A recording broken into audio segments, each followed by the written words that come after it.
thank you for coming to the Digital Corridors Fridays at the Corridor series.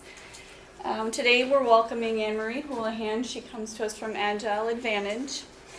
So you all make data-driven decisions for your company, and she's here to help us as an analytic expert. And she's going to be presenting on 7 strategies to increase website traffic. So thank you, Anne. Thank you. Thank you. Hi, everybody. So I'll quickly just start up a little bit about my company, and then I'll finish up because my company will make a lot more sense after my presentation. But I work for Agile Advantage, and we are actually, we have a parent company that is called Q4 Launch. We are marketing services, and Q4 Launch is dedicated to the hospitality space, which is B&Bs and innkeepers and things along those lines, and very deep in that industry of understanding online reservations, the photography for a B&B. I'm starting Agile Advantage. It's the same model of marketing, but we are focused on software and tech, which I have deep experience in writing for technology, understanding the longer sales cycle, the more complex sale, things along those lines. So what we do is then marketing services. We actually do the work and collaborate with our partners, our customers, to drive website traffic so that they get more leads, so that they grow their business. And you'll see later that it's a really different distinction than I'm going to deliver a website to you, or I'm going to do your SEO for you. You can ask me to do keywords and I can do them, and if you don't get business out of it, well, maybe you picked the wrong keywords, right? My job is to get you leads. So if you're not getting leads, then I have to make adjustments in what I'm doing across the board using all the tools in my marketing toolbox. So you'll see more about what that is and how we do that for our customers. And hopefully I think you'll come away with a lot of insights. And I think I talked to a few of you guys who are launching a new website. So I think there's a couple of things that'll be helpful for you to know that you want to be able to do in your website as you're going forward. So I'm going to start with a true story. My friend, looking out the window one day, we've had this crazy rain. She's looking out the window because she wants to go running. And of course there's puddles because it's on and off raining like every day. So she's like, I'm going to look in the puddle and see if I see any raindrops. And then I'll know if I can go running. So she's looking, staring at the puddles, and she sees this little kitten. And she's like, oh, shoot, our parking lot's right off East Bay Street. This little kitten's like alone. She doesn't want him to get run over by a car. So she runs downstairs to try and catch the kitten. And the kitten's too fast. She cannot get her hands on this thing. She's like, all right, how am I going to get this cat? So she's like, well, the mom's out here. It's probably hungry. I'm going to run upstairs and get some food. So she runs upstairs, and time's of the essence. She doesn't want this cat to get run over. So she sees a box of cereal and grabs it. Runs down, puts a little cereal out, she's waiting, cat's just not going for it at all. So then she's like, darn it. So she gets a friend to block the parking lot so the cat can't get out. Runs 2 doors down to a pizza place. And they have cheese and ham there that they'll give her a little bit of. She puts that down for the little kitten, bingo, that works. Kitten goes up, goes to eat it. She scoops up the kitten, gets a little ripped off on the food for the moment. She brings him upstairs, and when it's safe, she feeds the kitten, and now she has a cat, and its name is Cricket. So I want you guys to think about this story because there's a lot of urgency in this story, right? Like she had to get this kitten. There was safety, but at the same time, she had to attract this kitten with something that kitten really wanted. And also importantly, there was a little bit of data there. They put down the cereal, and cat didn't take it, so she knew what she put out didn't work. So she had to adjust and go and put something else out. So I'm going to come to you with all these ideas and things that you can do, and I can imagine a lot of people are furiously going to write down, yeah, I do that once a week, I do this once a month, gotta get that done. And on top of, some of you guys are with small businesses, it's busy. So I just encourage you to remember this story because it's not enough just to put a blog out. It's got to be done right, and it's got to be ham and cheese, not cereal, right? It's got to be what your prospect is truly looking for because they're stingy with their clicks, aren't they? They're not all going to click for you. So let's get started. So what I'm going to do, even though I promised you strategies for a website, I think just to ground ourselves, let's all quickly talk about the buying cycle because this all matters. And I will go through this quickly because it's very intuitive and most of you guys know it, but just in case we're all on the same page. So we've got our pain point, we've got a person with consideration, they make a choice, they have their experience, and then hopefully there's delight. So just focusing on pain. Hi there, welcome. What's going through your prospect's mind when they're experiencing a pain point?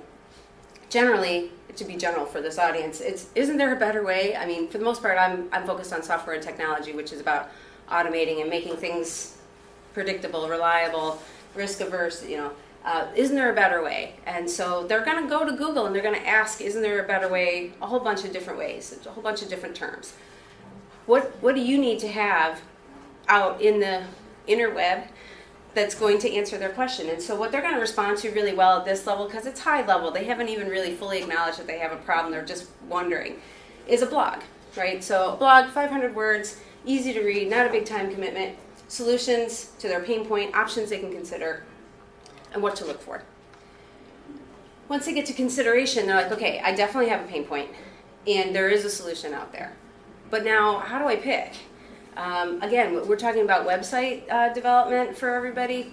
Do you want something that's custom? Is it most important to have like the flashy Cadillac website, or do I need something that I can edit myself without having to know HTML later? Like, what do I need to know now? Somebody shows me this gorgeous website, yeah, sure, I want it, and now I have it, and it takes 2 weeks for me to get an edit. You want to know that stuff in advance. That could be a blog. Maybe I'll write that one. So what do I need? What's most important? What should I be thinking about for my business? And there you might want to get a little bit more information and do a white paper, probably white paper, maybe an ebook, quick webinar, things like that to help people with, here's the stuff that we think is going to work for this type of business, for my prospect, right? Then when it gets to choose, all right, now they're thinking, how can I be sure this is the right one? How do I know you'll be here in 5, 10, 20 years? I mean, software in particular, that is constantly changing. How can I be sure I'm partnering with the right person? So now you want to start moving towards a little bit of proof, some customer stories, testimonials. You can arrange for your prospect to have a phone call with a current customer, things like that, to just make them feel really good about the decision that they're doing. But you can see what I'm getting at is there's a lot of content here, right? And it's different content, and it's used at different times for different purposes in the buying cycle. Once we get into experience, we're less about inbound marketing now. They've signed the line, but we still need to, as a company, still think about this. So you want to have a very clear implementation plan, an onboarding calendar. You want to be true to your dates, and a place of resources for them to go. And then delight. This part is also really important because the number one way that a person is influenced to buy something typically is if a peer recommends it. So if your current customers are happy, they are going to be recommending you, and it's something you have to actively pursue. So you can't just presume that because you're so passionate about your product and your product is great that everybody's going to do that, because they might be like, I sat on hold with support for 20 minutes and I'm not delighted. Right? So what can you do to make sure that they're continually delighted, or even to offset potentially one bad day with a long customer support hold?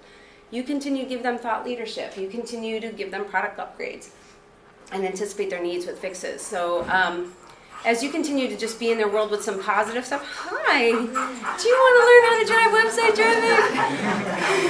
Is that what you need? I know you do. Well, just pictures of you would work.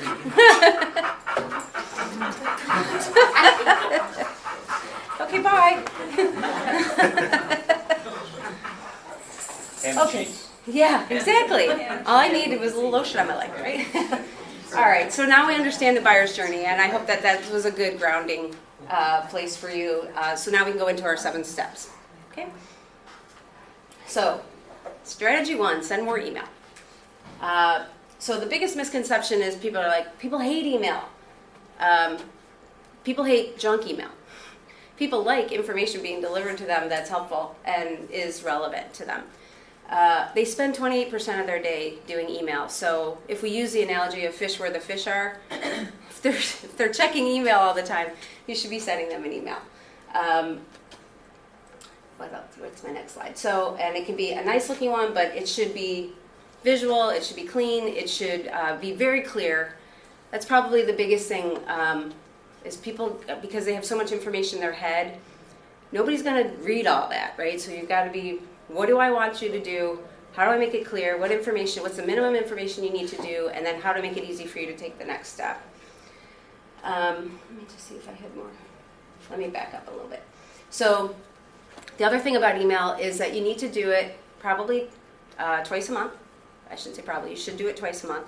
You need to be there consistently, top of mind, even if they're not necessarily opening, a percentage of them will, and they know that you're there, they know that that you haven't forgotten them, you care about them, and you're making it easy and you're giving them information that's useful. And what typically happens is you see these spikes in traffic. So it's fantastic because that's, 100 visitors in a day or across 2 days.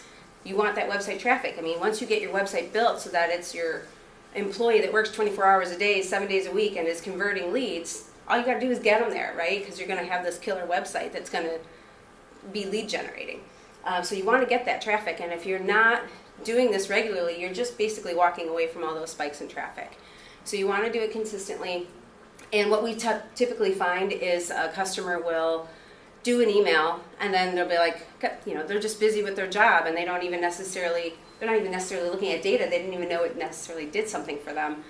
And we'll go back to them and we'll say, hey, we see this one spike in data and nothing else. What did you do on that day? Oh, I sent an email. I'm sure you did, because that's exactly what we know that spike looks like. Why didn't you keep sending emails? Why didn't you continue having those spikes in traffic? And I was busy, and probably because he didn't know he was getting that. So the emails work, and just have some faith in that. So like I said, 2 a month. And the things that you can talk about, you can try and make your stuff a little bit easier. I'm going to talk about creating a lot of content, but a lot of content can be pushed out through multiple channels. So you could make a newsletter, be one of your emails, and 4 of your last blogs is in that newsletter. You can continue to do thought leadership, invite people to a webinar, put out information that's just useful and helpful, thinking about your customers and what are they thinking about in consideration. What is fresh and new? If there's something, especially in technology, if there's something fresh and new, you can just have your spin on it, right? You want to use it kind of selectively, but promotions, people like to know, like sometimes they're like, I'm going to open this just in case something's on sale.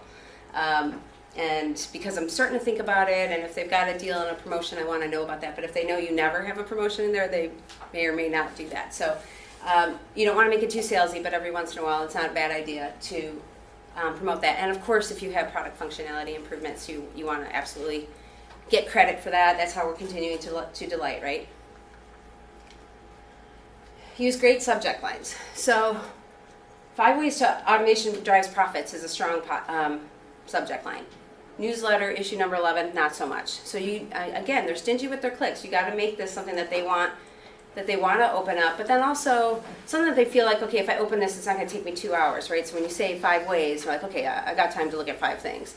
I'm giving you a little resource here. It's called coschedule.com, and they have a headline analyzer that we like a lot. So that's a nice tool, especially if you're getting used to this, and it tells you need more power words, you need an emotional word, here's examples of power words. So it's nice and easy to use, and you guys might like to steal that little trick. So again, with your content, you do want to make sure that you have a great subject line, but also don't bait and switch them. Like with that kitten, we did put the cheese in that, and then we scooped it, and he didn't get to eat it right away, but we did eventually give him the ham and the cheese. So don't make it as really alluring subject line and then write about something that's slightly off. It's got to be consistent. I think if you really think about how you search on the website, half the time you're looking at a page going, did I land where I want it? Is this what I'm looking for? So you want to be able to, with everything, with your website, with your emails, with anything that you're putting out there, if they're clicking to get it, first thing you want to do is be like, yes, you landed in the right spot. This is what we're giving you. This is what you wanted. That's why you clicked, and here it is. So make sure that your content matches up nicely with that. There are visual learners. There are people who learn, through hearing, and there's people who like to learn through reading. So you need to have, hearing isn't necessarily an option unless you do a video, but you want to use photos, and the photos need to reinforce your point. And they should be professional. If you need to get a Think Stock subscription, something along those lines, have good-looking images that truly help demonstrate your point, especially if your thing is about how your life can be made better. Then maybe you're going to have somebody who's like looking really happy, like my life is better because I did this, or something that's really proving the point of the subject matter. Calls to actions. Everything, we are about dropping breadcrumbs, right? So the first breadcrumb was our blog, which led them to your website. Now at that website, there should be another breadcrumb, a call to action that's going to invite them to download a white paper, attend a webinar, something, learn more, watch a video, get a demo. And you got to think about where you are in the sales funnel. So if somebody answers a blog and you say, call our customer for a referral, well, now you just jumped over 3 steps in the buying cycle, right? So what you want to do, in theory, is you want to have, people are going to revisit your website, especially if you're in software and tech and it's a complex sale, they're going to come back over and over again. So in general, the first thing you probably want is next layer in the sales funnel for that first time visitor. But you are going to want somewhere else in the website calls to action that take you to a demo, that take you to reading a customer story, because when they're coming back their third and fourth, fifth time, they're still coming back to your website. They still may never have gotten on the phone with you. You might not even know they're considering you, but everything's there for them to answer all their questions. But for right now, you want blog goes to next easy step is a white paper or a 3-minute video, something like that, or take a survey. Link everything. So that's the other thing. This is interesting between my boss and I. If I look at an email and I see register here, I click on the button. If he looks at an email, he sees a picture, he just clicks on the picture. I'm like, where are you clicking? I don't even know. Like, why are you clicking there? It doesn't say click here, but that's where he clicks. So if you have a logo, that should just link to your homepage. If you have a picture of your speaker, that links to your webinar registration. If you have register now, that goes. So it's linked all over the joint, right? And that just helps it, because again, we gotta just make it super easy. People just don't have time. If they're like, I can't find it, forget it. I'll look at it later, and then they never come back to it. So it's just gotta be easy. And sometimes I think there were times when I'm like, well, it's right there. Why can't they just read it? I'm like, they're just not going to. And at the end of the day, I gotta catch that kitten, right? So I'm gonna make it easy for them. Expect to see results and don't give up. So if you're emailing twice a month and you're doing that consistently, you should start to see 8% of your database in monthly traffic. So if you have, what just happened? Oh, sorry about that.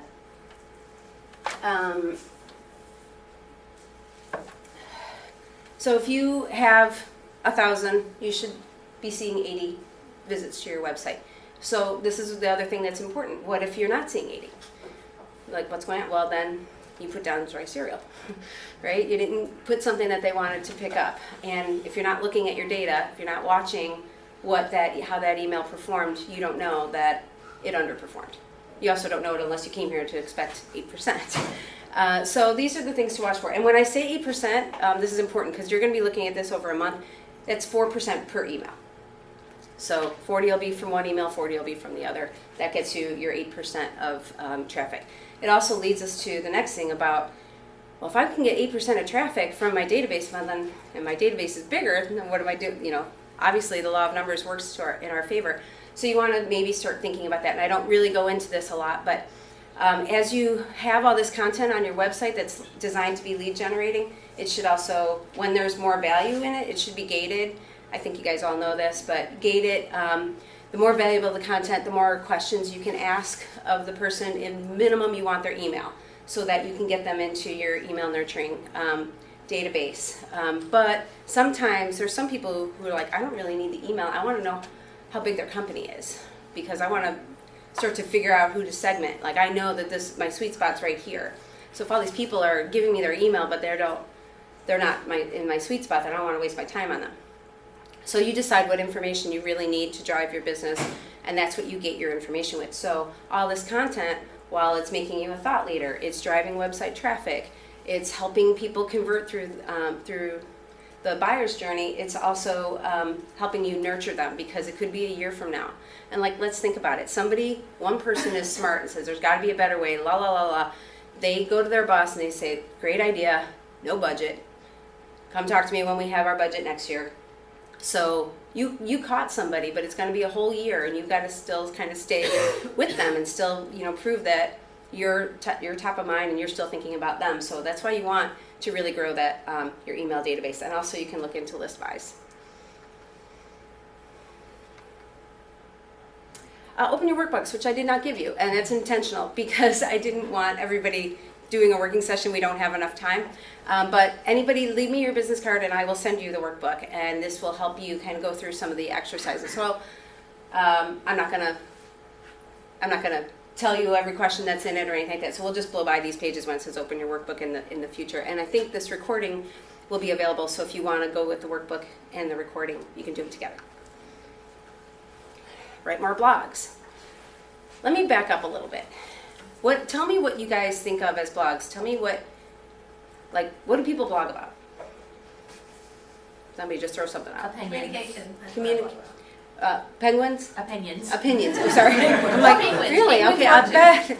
Well, I guess when I first heard about blogging, I was thinking food blogs, travel blogs, people who were like do-it-yourself. It was, what was that movie, Julia and Julia, where she cooked everything in Julia Child's book and she wrote a blog about it for a year, had all these followers.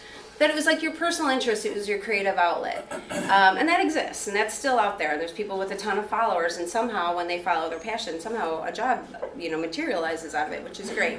That's not what we're talking about. We are talking about blogs purposeful, that are answering questions. So now remember, it's 60% or more of the decision making is researched online. They do not get on the phone and call you or your competitor. They don't call anybody. They don't want to be bothered with the salesperson. They don't want to be hounded. So they're going to look for this stuff online. So if 60% of their decisions made online and they haven't found you, you're not being considered. So how are they finding you? And it's when you have a blog that answers their question. When they have these high top of the funnel questions of, isn't there a better way? How can I reduce risk? How can I make sure this is more consistent? Things along those lines. You're answering those questions. So now you've done two things. You made them, actually a couple. You made them aware of you because they clicked on your blog. That lives on your website, by the way. It has to live on your website or it's not going to work well for you. Now they know about you. You've answered their questions. They're like, yeah, good job, thanks. You helped me. I like that. And you just built trust. Because now we remember, if anybody's doing any sales person to person, you're making eye contact. You want to build trust with this person. What do we have in common? You don't have that luxury online. So how are you building trust online? You're doing so by giving them helpful information that's not too pushy, not overly salesy, factual, that's helping them make a decision, and you're making yourself available to them. That's how you're building trust. So writing the blogs is really important. And people say nobody reads blogs anymore. I think you probably all know better, but maybe you don't even realize you're reading blogs when you are. Like you just are looking for something, you see what you think is an article, and it's got helpful information. But if it was a blog that was done well, it had a call to action at the bottom of it that led you to something else. And if it's a blog that lived on the website, you were already there. And then maybe you're like, well, who are these people? Like, that was a good answer. I never thought of that. Who are these people? It's also content marketing and inbound marketing get more Google searches than internet marketing does anymore. People are becoming sophisticated. They know about inbound marketing. They know about content marketing. This is a real thing. I promise you. It's the fastest growing segment of internet marketing. And in addition, every time Google does an update, whether it's Pigeon or Penguin or whoever, they've always rewarded great content. Our understanding also is Google likes a website that has a lot of content, and they like a website that has always fresh content. Well, now if you're selling a widget and you're at this address and your employees haven't changed, your mission hasn't changed, what are you putting that's fresh and new on your website? Nothing's changed. Like maybe once a year you have a new product. But if you have a blog, every week you've got fresh content going out there. And every week you're growing the content on your website by 500 to 1,000 words. So now you're becoming a pretty reputable site to Google, in as much as this is content heavy, it's the right kind of content, it's always being freshened up. So the blog is doing a couple things. It's kind of working behind the scenes for you, SEO. It's helping you get found by people who never would have found you otherwise. How am I doing here? Questions? I do have one actually. Yeah. What do you know about minimum word count for Google? Yep. It's not on there yet, but I'll tell you about it. I've seen a lot of things. Minimum has to be 500. Without question, it has to be 500. If it's less than 300, Google doesn't even pay attention to it. It doesn't count. Doesn't mean you can't do a 300-word blog if it's something designed to be internal. That's fine, but it needs to be 500 if you want credit for it in the purposes in which we're doing this. I have seen up to 1,500 words in a blog. Let me see if it's on the next page. Let me bet. No, I'll stay where I'm at for now. The 500 to 700 is what we tell people, and here's why. If you're responsible for a bunch of things plus the blog, and we're telling you have to do it once a week, and I'll tell you more about why, if you start committing to too many words, it's just going to take a ton of time, and you're going to fall off. Like, it's more important to do it once a week consistently and make sure you have a minimum of 500 than to force yourself to get up to 1,500 words. So you'll go back and research it. I'm sure you will. You're going to Google ideal word count, and you're going to see all kinds of things. Believe me, I've looked. But we think 500 to 700 is a good place to aim, especially if you're wearing a lot of hats and it's hard for you to fit this in. Then that's a good number. That'll work for you. So people are asking Google questions, and what you want is for Google to offer up your website. That's the ultimate goal. This is a good story. Way back when, with Q4 launch, the founding partners company, they were getting a lot of questions from their prospects and their current customers of how much does living social cost, and they were kind of getting tired of having to answer it over and over again. So they wrote a blog about it. It was almost really to be more efficient, to save them work in the end. But this is a blog that was 3 years old. It ranked number 1. Living Social hadn't even put out something to answer that question yet. So 3 years later, it's still ranked number 4. They've never touched this blog. This blog is still working for them, still driving traffic to the Q4 launch website because it's answering the question that people had. And it was us helping our prospective customers. I mean, we weren't getting anything out of it. People actually started calling off us thinking we were living social. So it kind of created more work again. But anyway, and then this is what it ends up looking like. So you guys hopefully know the difference between organic and total traffic. But organic traffic is somebody who just found you kind of through a blog. They found something in a Google search, and they didn't know that they were going to your site, and they ended up there.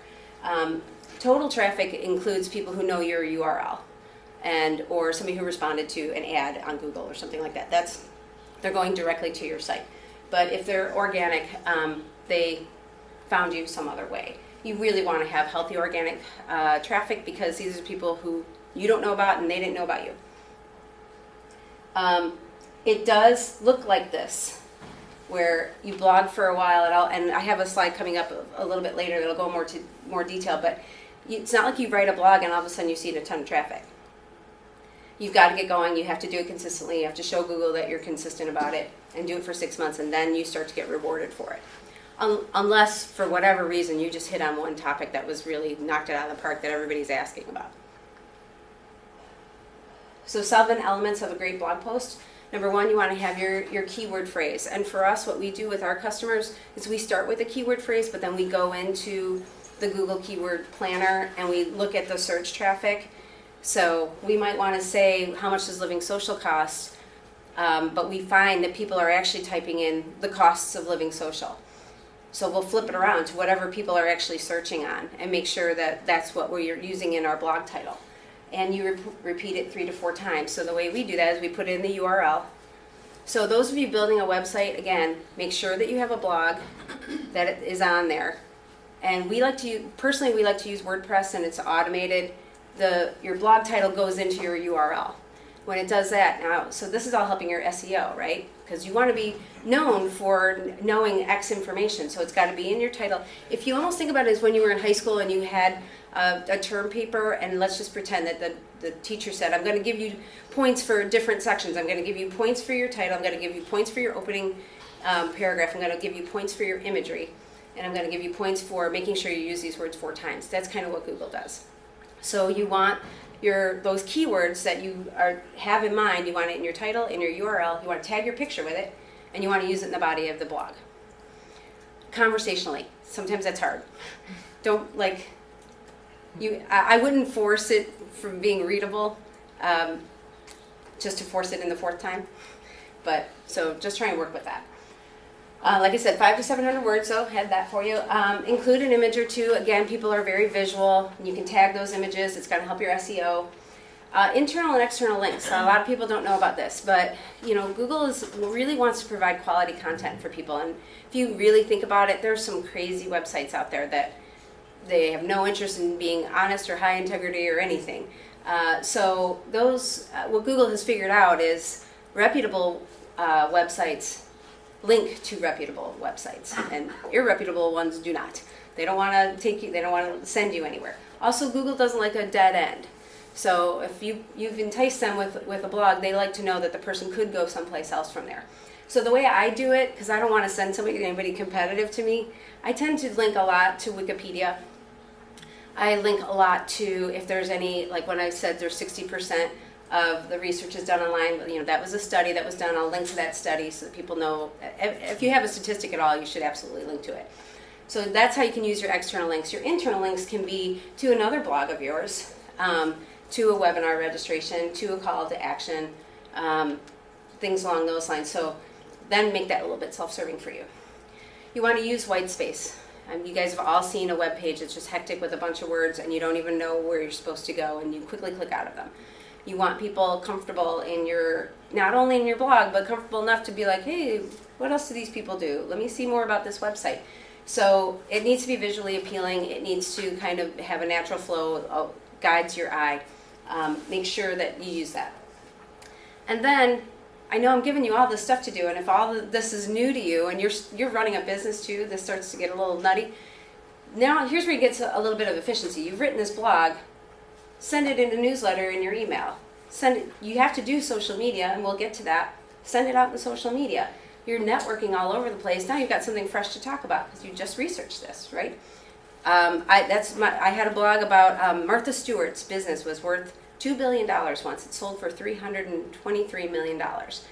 And industry experts said it was because she didn't keep up with digital marketing. She wasn't relevant in the digital space. Pinterest came along, Etsy came along, all these other places. She wasn't there. She had great equity. She had retail placement, everything. The value of her business is because she didn't get it. She didn't think that digital marketing was important, or inbound marketing, and she lost out that way. So I think that's a great lesson because she has every resource in the world available to her, and it still passed her by.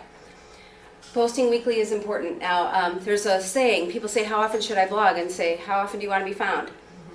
Well, then that's 5 times a day, right? We've got to be realistic, and we want consistency. Once a week, absolutely bare minimum. And I would make sure that you can do that for a long period of time before you try taking on more. If you have the budget to have somebody whose job is social media and blogging, and that's what they do, yeah, maybe daily. But more importantly, make sure that you're able to do it consistently and that you're not taking on so much that you just give up on it. So we recommend weekly, and if you can justify more than that, go ahead. So when I was talking again so these are the results, and this is standard. We have over 100 customers between the two businesses, and that's what we see every single time. And so our thought is that Google kind of knows that people know about blogging, but they want to make sure that you're the real deal. And it also could have something to do with the word count on your website. As you do all those blogs, your website's getting bigger and bigger. We're not sure exactly what it is, but every single time it goes like this, where there's like nothing, and starts to pick up, and then it kind of hockey sticks. And it does take 6 to 8 weeks. 3 to 6 months. Use social media. The first two are the content heavy pieces of this. The next ones I can kind of go through a little bit more quickly. They're probably more intuitive. Social media, the first thing to say here is, yeah, no one cares I ran. Like, that's what people think. Nobody really cares. But you got to think about what these platforms do for you. Like, a blog is like your top of the funnel, answering a question, whereas your webinar is really helping them choose, right? Well, your social media can serve a couple things too. First of all, it's awareness. It can drive people to your website, show your thought leadership. And I'm going to actually jump down to something. I think especially in software and tech, people think that it's all these engineer, let them know that you guys are real people, that you guys are you're fun, you have a human side, that dogs are welcome at work, that you contribute to the community. Like, social media allows you to show a little bit more of your human side. But the more important thing to do is, again, to be consistent. If somebody's going to follow you, they're going to expect to see something from you on a pretty regular basis.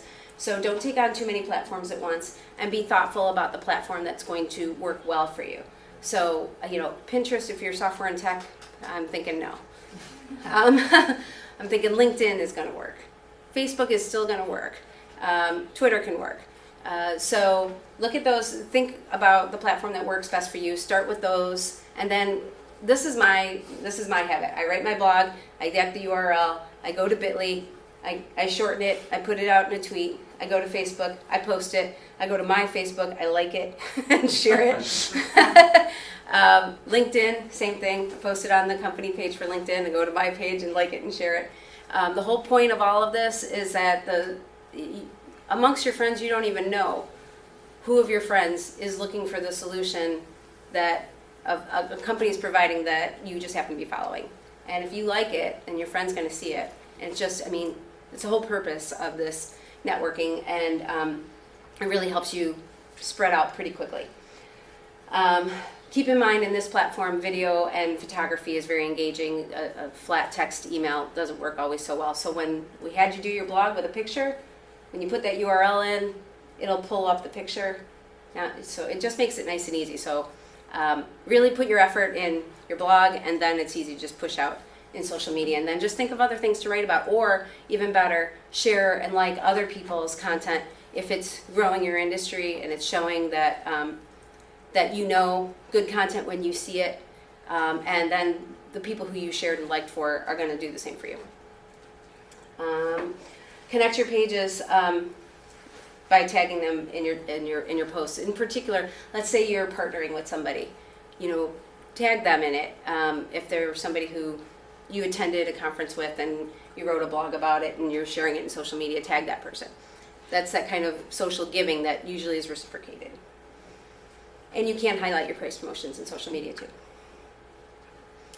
You should be growing your fan base in any of the platforms by 5 to 10% a month. Again, go ahead and look at your data. If you're not, you might want to take a look at, all right, what do I need to be doing? Do I need to be boosting posts? What do I have to be doing to get that kind of growth is achievable? Open your workbooks. So do the basics in SEO to succeed at the least. Now this one, we're going to be high level on this because first and foremost what I'm going to tell you is that you need an expert to do your SEO. So I don't know how to do it. Like you won't be able to keep up with it. So absolutely find someone to do your SEO. But there are things that you can do on your own. And number one is claim and optimize your Google Plus page. We know that nobody really is on Google Plus. I never go to it. But I also get enough about Google that somehow or another they're going to start driving us to it. And I'm starting to notice that when I'm looking for a business, they're sending me to a Google Plus page, not the website. Once in a while, that's happening. So we know that Google is king. They have the algorithm. They have Google Plus. You got to believe that you're going to get some points and credit by using it, right? And besides that, if you're a local business that it's important for you to be found locally, you want to be on that map, right? So do a Google Plus page, have nice photos of your office or your team or something along those lines. Post some of your blogs there too, so that you constantly have fresh content on that. It's not so hard to just push that out to one more, platform. Like I said, make sure you're in the local map. I will tell you this, I've set up my Google Plus page and they send a postcard to you to verify that you're at the address that you say you're at. I still haven't gotten it. So I got to figure out something there. But just know you're not alone if that part takes a while. Your name, address, phone number, just make sure it's uniform. I mean, if it's just you and your company, that's pretty easy. What I tend to do is say, if whenever you have to put down the address, refer back to the address that's on the website. But it does need to be consistent, meaning, are you going to spell out Boulevard or not? Are you going to do number sign 2, suite 2, or just suite 2? Whatever it is, I don't know why it needs to be consistent, but we have figured that out within the Google algorithm that they care about that.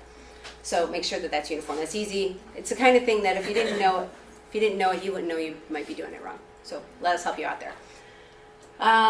If you're down year over year on your organic traffic, because SEO is constantly changing, maybe you might want to go back to your SEO person and say, take a look at this.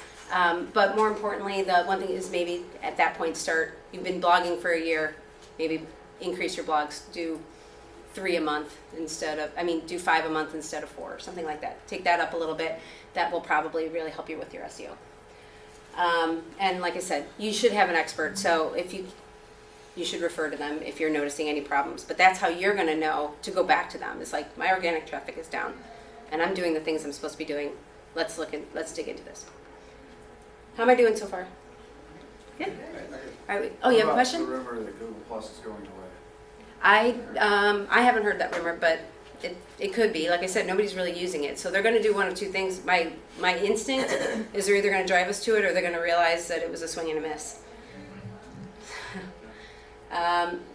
a 5-star strategy, when we were talking a little bit about delight, I won't spend a lot of time on this, but the testimonials really help. Like we said, recommendations from a peer are important.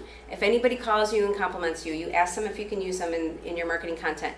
You capture what they said, you write it down. If you have to, it might serve you best to kind of paraphrase what they said, but send it to them in writing and let them come back to you and say, yes, I approve, you can use this. Either with my name or maybe just use my company name. Let them decide that sort of thing, but go ahead and collect that stuff.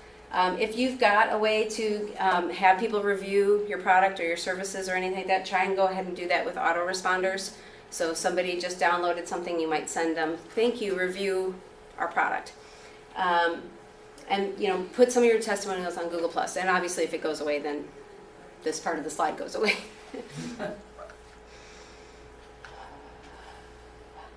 Set goals for each of your areas. So what we like to say is that what gets written down is what gets done. If you're not making it a goal and a priority to email 2 times a month, it will fall off your priority list. If you're not making it a priority to blog once a week, it's going to fall off. So again, if it's just you, you've got to put it in your plans. If you've got a team, you need to kind of put it in the objectives that, like, this is what we're going to measure you on. And what I like about that personally is that lead generation can be a tricky thing. We're not always in control, and this is why I like these strategies, is because I can't control the world, but I can control what I do, and I can make sure that I write a blog. So if you want to start to use that for your employees as key performing indicators and say, I need to see a blog from you, 4 times a month. Like, this is what your job is, and I want to see you doing these things, and I'm going to trust that if you do these key performing indicators, that the leads will come. And make sure that it's not just written down, that you have an accountability partner. So if you have an investor, if you have a co-founder, if you have somebody that you're really you're not just writing it down and being like, all right, well, whatever, I wrote it down, I really tried, I wanted to. Somebody needs to be like, no, remember we said this was important. Let's put our best foot forward here. Review your analytics at least monthly. Now, honestly, we would say weekly, but again, we all live in the real world, right? So if let's just put it this way. If in a month you've put out 2 emails and 4 blogs, and they were all dry cereal, then the next month you don't know that didn't work, and you're going to potentially go down that same path again. How long before you start to realize that this isn't connecting with your audience? So what we like to say is plan it, do it, analyze it, and adjust. So people will plan to do it, and they will do it, and then they'll forget the other bit of it. But you just have to start to know. And it's actually exciting in a different way, because like something will really connect and it'll spike your traffic, and you'll be like, wow, all right, what was that about? Like, I don't know why that worked, but let's look at that one more closely. What did we do about it? What kind of image did we use? How do I, replicate that success? So if you don't know it was successful, you don't know to keep doing more of it. But over time, as you start to look at this, and you can start to say, I do this and it doesn't work. Which is why some of this presentation is important, is because you could have, after 3 months, say, I've been blogging and it doesn't work. But I've just let you know that you need to be doing it for 6 months before you're going to start to see those results. Or I'm doing emails and it doesn't work. Well, are you getting 8% of your database? Yeah, I'm getting 8% of my database going to the web. Well, then actually it is working. So how, you got to know how to measure and judge this stuff, right? So look at also, once you've been doing everything for a year, look at your year-over-year data. You want to have a trend that is at minimum flat or improving, and try and look at things taking seasonality out of it, because everybody can have a slow month or something along those lines. And then use that data to make your decisions. I've got more money to spend on something. Where am I going to spend it? The blogging's really working for me, or I'm getting them there and then I'm losing them at conversion because I didn't spend the money on a video, or I don't have the most engaging thing to convert them on the website, so that's where I'm going to spend my money. Like, when you have that data, you can make those decisions. And this is new for the world of marketing, is to have this much data, which is great. We like to do a leaky bucket test. So the other thing that you should pursue, this is a little side off, is making sure that you have referral traffic to your website that's like easy. Like you give us, probably everybody in this room has referral traffic from Charleston Digital Corridor. But what if an intern came in one day and they were doing something and they deleted the M on .com on your website, broke the link, nobody knew it. You're looking at your leaky bucket You're like, hey, I usually get like 20 leads from Digital Quarter, and now it just turned off. Like, what happened? So you go to Digital Quarter and you go and you look and you're like, oh, it doesn't say .com, the link's broken. Well, would you have ever known that? And if that went for a year, 2 years of missing 20 leads a month, 20 visits a month, you know, that stuff starts to add up if that happens. And believe me, we've found it happen a lot with our customers that referral links somehow or another get broken. You just always want to be watching that. All right, so we're getting close to the end. So, you know, what's my next step? There's my call to action.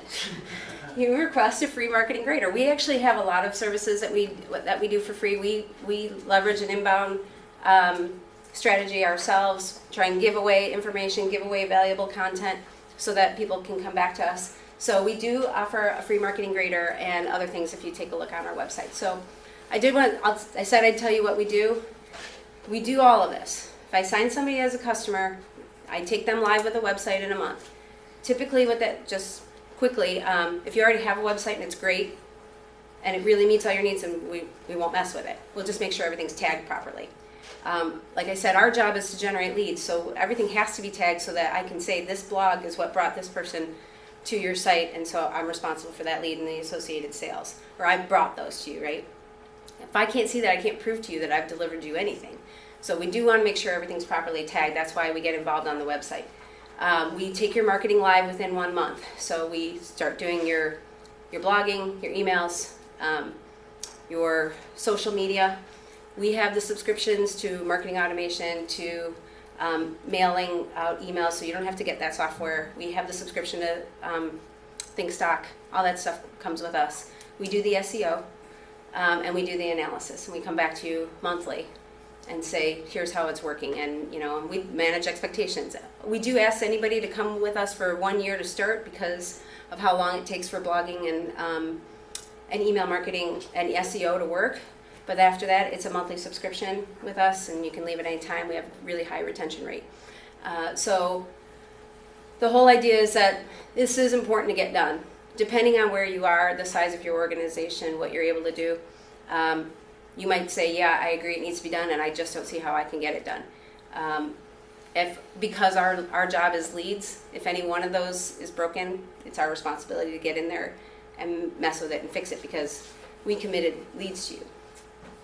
So that's what our business is. And like I said, we have deep knowledge in software and technology, so I understand how to write for technology. I also understand that if I'm writing your blog, I don't have the domain knowledge. Somehow or another, we're probably going to have to collaborate on that to make sure that it's really representing your level of information, not just mine.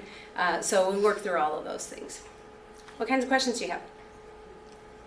Yeah. I have a question just about, from a design perspective, do you guys work with your clients on, the layout and the design, the color of the buttons, the design elements on the page, and how that, optimizing the page itself also increases? Yes, we do. And we have a little bit of a philosophy about it doesn't have to be the flashy sports car website. It needs to be clear. It needs to be a place where you want to spend some time. Yeah, we have a 21-point website inspector, like it should not be more than 4 colors. Pictures don't count in colors, but that it's got to use proper white space. It has to be scannable. All those things easy to work with. So the way we typically do is we do 2 rounds of mock-ups. So if you're like, all right, you can tell us everything you want in advance, and we'll get all that in, look at one mock-up, adjust it, look at the second mock-up, and then in theory we should be ready to go live. The other thing is that we build our websites on WordPress, or if we go to somebody and they have a great website, but it's like it takes me 2 weeks to make an edit, so it's not on a content management system, this is too hard for me to work with. What we do is we migrate you over to WordPress so that it still looks the way it looked before, and all you invested in that beautiful design isn't lost, but now it's easier for you to work with. And I would say that for all of you guys, you need a blog on your website and you need to be able to go in and edit it. And so whoever you're working with on your website, if it's all HTML and that person leaves, it's just harder to work with, and there's no reason for it when there is something like WordPress. It's just so easy. There's a visual and then there's the text, and you just type, and it's nice and easy and automates a lot of what you need done. Did I answer your question? Yes, thank Okay. Yes? My question is about the content and fresh content. I have my business is 6.5 years old. I've been blogging a lot. I have almost 1,000 blog posts. So when I'm feeling lazy, I'll take an old one and tweak it and repost it. Does that count as fresh It does. content? Yes, you can do that. My theory is it should be one that performed really, really well. Mhm. It is still relevant, but there's a way to update it. So if you referenced a study in your statistic and that study was in 2011, has anybody else done a study on that? Has it been updated? If you're referencing templates of here's examples of what to do, are there fresher examples? I mean, this is just moving so fast and furious that there's always fresh stuff. And as we talked about, you know how I showed you that blog? I'm getting a little bit off topic, but it's related. That blog of ours that we wrote 3 years ago, it still ranks number 4. I'm constantly looking for fresh things, and when I'm Googling, I'm finding stuff from 2008. It's driving me crazy. But to me, it still demonstrates the effectiveness of blogging. Every time you write one blog, with every month, you are getting, and that still is out there. It's still living, and it can gain in clicks. It can be giving you clicks for a year or 2 years to come. So you do need to identify that you've updated it, that this is a repost of a previous blog, but that it's been. Publishing date.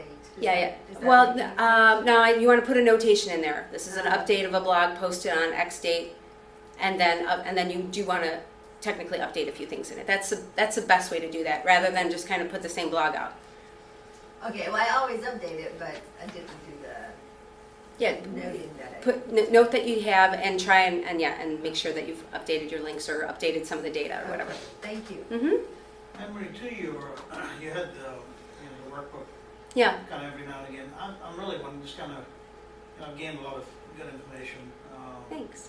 from the presentation. But I'm wondering whether, and I'd be curious to show of hands, if we did like a half-day workshop, we actually take somebody through. Mm-hmm. Just using the CDC as an example, for example, okay, we're going to open up the CDC site and I'm going to show you, that kind of thing, or Yeah. just pick one, Mhm. whether that would be valuable, because we're looking at all the Facebook stuff right now, and I look at all these companies, for some reason I'm looking at consumer companies and how well they handle their stuff, and I'm like, why doesn't, some from content, also the appearance. Mm-hmm. I go here, which one do I click on? There's 3 different things, in a Facebook post. I click at the top, I click the picture, do Right. your comment, and I click at the bottom. So we're looking at just walking through what's effective, what works, and I'm wondering whether, just from a show of hands, if people feel they would benefit from a half day, of just going through this in a workshop type environment. I would, so I'm just, Mhm. Well, go ahead and answer his question. Show of hands. Okay. I think that's the, our whole mantra is on value to the user, right? And this is good, but I'll go back to my desk and I'll forget about it. But if I actually had a workbook, I love, Which you will. Anybody who gives me their card, I'm sending the workbook. But go ahead. And what's interesting for me is, not the current staff, but some previous staff members, I would tell them, okay, when we meet on Monday, let's talk about traffic. And our traffic would be, can either go up.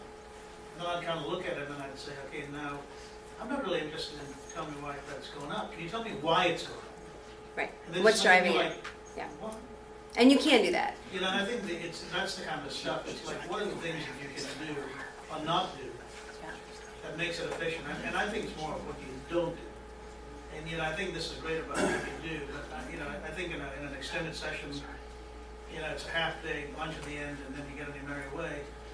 That would probably be helpful, and actually have, so this presentation for all of you guys, and the video that Mike's recording will be online, Monday.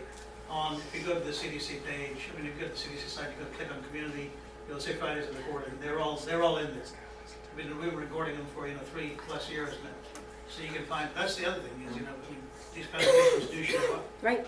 So, I can tell you that I can do that, and if anybody has more of an urgent situation and can't wait until we get to that, one of the services that we do offer is a Google Analytics. If you give us your data, we'll take a look at it and come back and give you some guidance on what we see, because we're looking at it for over 100 businesses. So we can do that on a one-on-one basis. But I think a working session would be really interesting, because everybody's at different levels, and people are going to have different questions, and the whole room is going to improve by the different questions that people ask. So I'd be happy to do it. Kind of tangential here, but of question I'm gonna ask, for some reason I'm big on this whole bounce rate issue. Yep. So I actually read a blog recently where this guy says the bounce rate should be 20%. I'm thinking to myself, we're not even close. But yet I'm looking at the time people are spending on, they're not bouncing off a page and spending 2 minutes and 25 seconds just bouncing. So, Right. you know, what is the mojo with that? I mean, you know, it's, Well, that's why I was saying that your emails and your blog titles and that are so important, and that, you know, when they click and they get there, the first thing they want to know is, did I get to the right place? And if they didn't, they're getting out. Your bounce rate can hurt you with email campaigns. It can hurt you with Google, things along those lines. So you do want to watch your bounce rate, and you do want to take steps to help it. I think you're in a unique situation because people are coming to you to go to another website, and so I don't know that a bounce rate for you I'd be so upset about. If they're coming to you to find me, then thank you, right? and that's kind of what we think of ourselves as. Let us You're a conduit. So for example, if you look at Charleston Works, Mm-hmm. you can, you know, somebody's on their smartphone, you can get to Google's jobs in under 10 seconds on Charleston Works, or any jobs, you know, for a company that says we're hiring. And that's by design, is we don't want you to be on the Right, site very right. long. So you got to know your business, absolutely. But yeah, bounce rate is something that in some businesses you need to pay attention to. Well, I think that goes to the larger issue, and you've touched on it without saying it, is the purpose. I mean, what are you trying to achieve with your website? Because, you know, I'm not interested in leads. I might not be interested in this, or I might not be interested in that. But what are you trying to do? And use the analytics to guide, you know, to either backstop that what you're doing, what you're trying to do is successful or not. And you mentioned some of the pluses with Google, no pun intended, but you know, some things you need to look for. But there's also, you know, what Google punishes. Data scraping, for instance, when you're talking about reposting old blogs, or if you go out and you rip off someone's content. I mean, the algorithms are pretty smart, and they figure that out pretty quick. And just like you can get, you know, you get rewarded for good, fresh content and updated on a regular basis, you can also get punished for data scraping, or for using, you know, keywords over and over. Like you said, don't force it. Don't stick it in there just because you want to try and stick it in there. You're not, yeah, don't do keyword stuff, yes. Thank you, yeah, and like I said, so when I am very focused on leads, and but it's like, what do you want them to do next? Make it easy, make it appealing, attractive to go do. So if you want somebody to be a subscriber or something different than a lead, you just have to place those breadcrumbs, and it has to be in the right order, with increasing information, because that's how their curiosity level is going to go, and help them get to the point where they're like, all right, I'm going to ask for a demo. I'm going to ask for, you know, whatever that is. And, you know, so for my piece of it here, hopefully what I've done is enough for you to say, yeah, I want the marketing grader, or I want the Google Analytics, so I'm going to give her a call. Doesn't mean I'm going to get business out of it. I'll help you out, and we'll see where it goes, right? So, but I'm dropping my own breadcrumbs, right? Practicing what I preach. Anything well, else? we'll come, you know, you'll be here for a few minutes. No, of course, yeah. I'll be here for the day, actually. That kind of thing. So, well, I appreciate all of you guys coming out today. A couple of just housekeeping items. We'll have I haven't really officially posted out there, but on October 22nd, we're going to have a Fridays of the Corridor, just kind of gathering, the kind of loose gathering of folks. So it gives an opportunity to kind of meet friends, see people you haven't seen in a little while, that kind of thing. The second thing, I think it's relatively, we're slowly kind of pushing in here. So for talking about blogs, Mm-hmm. so we will launch it next month, a series that once a month features an entrepreneur / CEO. So it kind of gives you some insight into why, were you entrepreneur as a kid, all the way to, what's the things that you like the most about, running your company or not. It's not just entrepreneurs, it's also, so we just did an interview with Don Taylor, Benefit Focus, the CTO, of how when he got here from New York, his family was all in tech, and then he got here, there was nothing, it was a desert of non-tech, and how it's changed, how the landscape's changed in the last 15 years. So we're doing that. That's the first part we're doing. Then the second thing is, all of you guys need to know that if you want to increase, when articles are written, if they are relevant to the community at large, and are not overly salesy, but your company, we're happy to post them on the CDC site. We're averaging anywhere from 7,000 to 8,000 visitors of traffic balanced right now. It used to be, about 50-50. It's right now about 64, this month it's 64% of external traffic, external visitors to returning. So there are, it's new visitors, which are pretty healthy in terms of, so, this is all, in terms of pushing value back to the members. And you're right, we're not jumping up and down saying, hey, look at us. The idea is to get to you guys very quickly and help you guys be successful. So that's something to keep in your mind. If you are writing content and the members, you can push it to us, and then, we can kind of push it out. And I'll ask this on your behalf. Please like the things that the Digital Corridor is putting out. Share it if it is appropriate for you to do so, and help their social reach as well here in Charleston. So thank you. If you guys give me your business cards out, thank you. I'll get you the workbook.